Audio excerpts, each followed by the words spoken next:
So first go to the auction browser and then use these tools down here. So first tool is the search feature. So let's say I wanted to get an item such as a grappling hook. So I type in grappling, tools, and miss, so you can browse these categories. You probably won't show up initially because you will be on like weapons or something. Click tools and misc and you'll get a grappling hook or a list of all grappling hooks. So right here, if you were to just look at this right now, you've narrowed down your results significantly, but the result that you get is 32,200 coins. Now, I don't know about you, but I think that's quite a lot for a grappling hook. The reason that it's like this is because you are on the highest bid. This is a horrible thing to do. Never ever put your sort to the highest bid. This is only to showcase how intimidating the auction house is, but really it's not that bad. So just click this twice and then to ending soon or any of the other tabs, but in my opinion ending soon is the best. And you should get some much more reasonable prices. Well, that one's not reasonable, but so this guy is totally getting scammed because he's paying 20,000 for a grappling hook when the guy next to him is only paying 1,500. So with just these two tips, just right now, just searching and then sorting, you can reduce the price by like 20-fold, as you can see right here. This also gives a very good view of all the viable prices within the current market.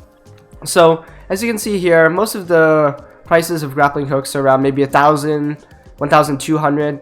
So really you should not be paying 20,000 for a single grappling hook. Just use this idea of just looking around to find the most ideal price for you. So another strategy, of course, that brings up is comparing prices.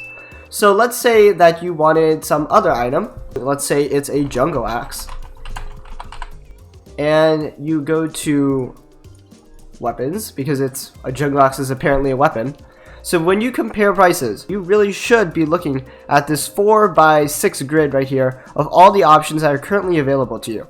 So once you're in sort, and ending soon of course, you should be looking over here and comparing prices one by one. It's not that difficult, doesn't take a ton of brain power, but it will save you a lot of money. So this one right here is 1,111 coins. One right next to it is 730 coins. That's a 200% price difference right there.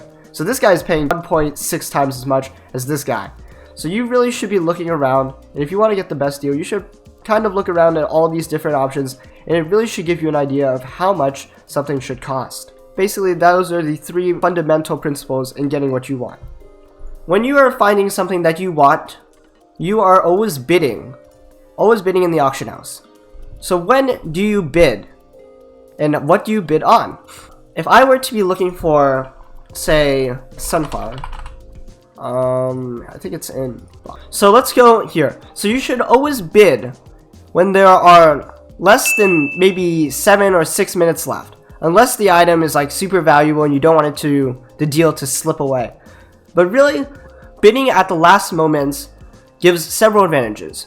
One, you get your coins back sooner if you are unable to win this bidding war.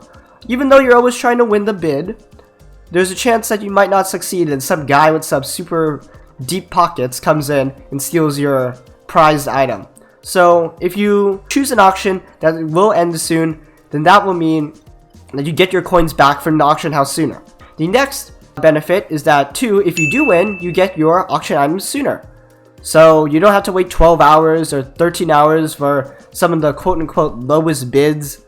And then the third advantage to bidding at the last moment is that you're much less likely to be outbid if you bid at the last moment. And you'll also be online to see if someone outbids you. For example, if you go to like highest bid or something, I'm going to do that right now, or the lowest bid, you'll see like, oh my gosh, what a great deal some of these are at. I don't even know. But just say these are super valuable items. Like, oh, it's only 1 coin, 6 hours though. So chances are, if you bid it when there's 6 hours left, some guy will swoop in at the last moment and outbid you, and then you will lose your bidding war, even though you probably do have enough coins to outbid him, but you just aren't online for 6 hours. So that is the 3 main reasons why you would want to bid at the last moment. It's a good idea to purchase your items if they're 5 minutes or less, or if they're 2 minutes or less. Whenever you click ending soon, the most quote-unquote soon auctions that are shown are within 5 minutes. If the auction is ending in less than 5 minutes, basically, you will not see that offer. So you should just keep track. Just keep that in mind whenever you're clicking ending soon, that if you recircle through the tabs and you refresh, anything that says ending in less than 5 minutes or less will not be shown. Which leads me into the next point. Tactics. If you were buying this, you would buy it when there are less than 4 minutes left or less than 3 minutes left. Or just buy it basically when it's between 2 and 5 minutes. Because anywhere less than 2 minutes, and there's this anti-sniping feature, which basically means that you can't snipe the auction at the last minute. So if you were to think that you were super smart and you were to snipe the auction at like 1 second, Hypixel's auction house will automatically reset the timer to 2 minutes. And that will give a person who previously bidded a chance to get their money from the bank and then outbid you again. So really, there's no point in sniping or bidding at less than 2 minutes. That goes into our next point. So if your auction ends in less than 5 minutes and you want to make a sale, if you make a sale right now, for example, it will automatically make it so that you can't reopen this tab that you see right here. You just can't reopen it. I mean, not with the same offers, that is.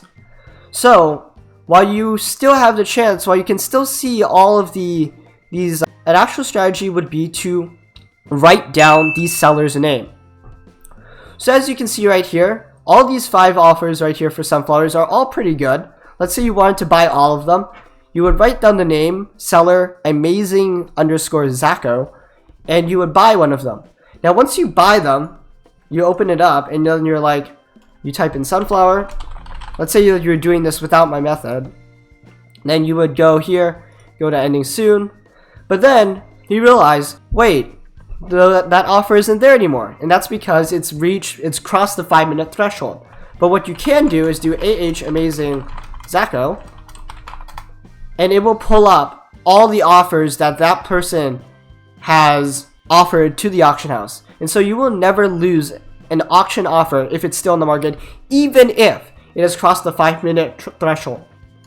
So that is a way to save your deals if it goes below the 5 minute threshold. Let's say that I am about to buy this miner gear or something. Miner, I'm just going to put in miner. So this miner gear right here. And if you look right here, if you want to buy something, you are always bidding to win. You never bid to lose, ever. So you always aim to win. Let's say I wanted to bid on this piece of miner gear right here. It is such a super good deal, 100 coins only, by this bidder, Ace Games 123. But the bidder, there's already a bidder. Put high weight to an item that is not bidded on yet. So this piece would not be ideal to be bidded on. Whereas this one right here, even though it might cost more, if there's no one bidding on it, there's a far less likely chance that you will be outbid. Whereas if you bidded here, there's a chance that this person, Ace Games 123, in this example, would outbid you and the price would be driven up way high. So if you really want to secure a purchase, it's best if you choose an item that is not bidded on. It should say starting bid and there should be no bidder on it.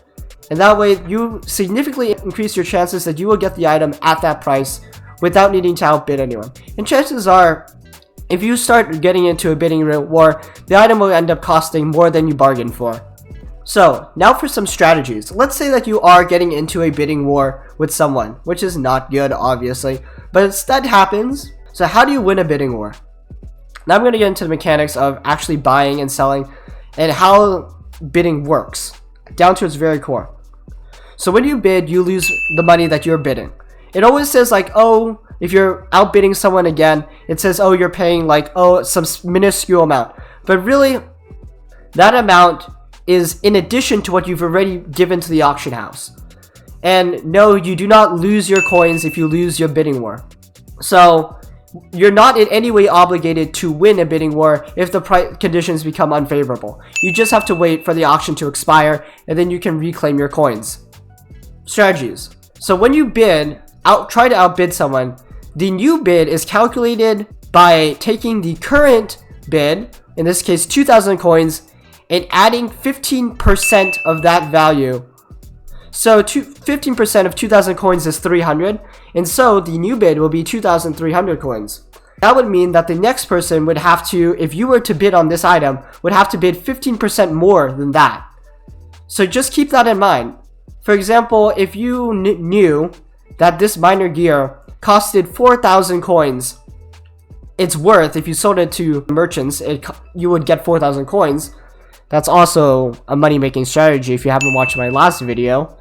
You could bid at 3,600 coins or something like that, and the next person who bids on it would have to bid over the threshold that would be profitable. In which case, at 3,600 coins, 15% of 3,600 coins would be over 4,000 coins, and therefore would no longer be profitable to you or the other person. Now, if they choose to not bid on it, then you just netted 400 coins because you can sell it for 4,000 coins. But if they do choose to bid on it, neither of you win. So just keep that in mind. 15%, there's a 50% rule on bidding. Now also note that if you do bid on something, let me grab some cash. So for example, I'm going to start a bidding war right now by bidding on this miner chestplate. So I'm placed to bid a 132 coins on this miner chestplate. Okay, that was a total fail. I guess these tips worked so well that I didn't even get into a bidding war. And I just collected this miner chestplate, which I can sell for 4,000 coins. And wow, okay, that's kind of embarrassing. But what I was trying to show was that if you are in the View Bids tab and someone outbids you, there's a chance that the View Bids tab will not update. So if you get outbid, make sure you refresh, you press E, like physically press E, click on the auction house guy again, and then click View Bids again, and that should refresh everything. Or click down here wherever it says you were outbid, so that you get the most up-to-date information. Next, I'm going to cover a small mini section on how to not get scammed, like basically ever. In order to not get scammed, you really should be comparing prices all across the line. So if I open this up again, the auction browser, ending soon. If you're not sure about the price of an item, just think what the base price should be. So this might get a bit technical.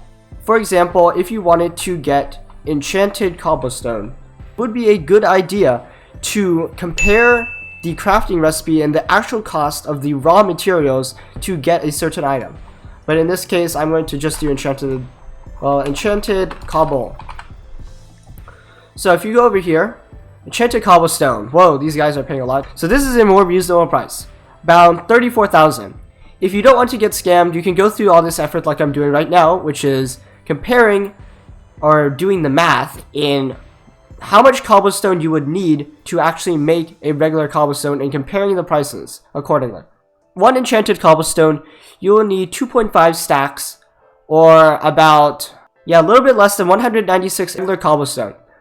So if you were to pay for one piece of enchanted cobblestone, you should be paying no more than how much you should be paying for 2.5 stacks of normal cobblestone.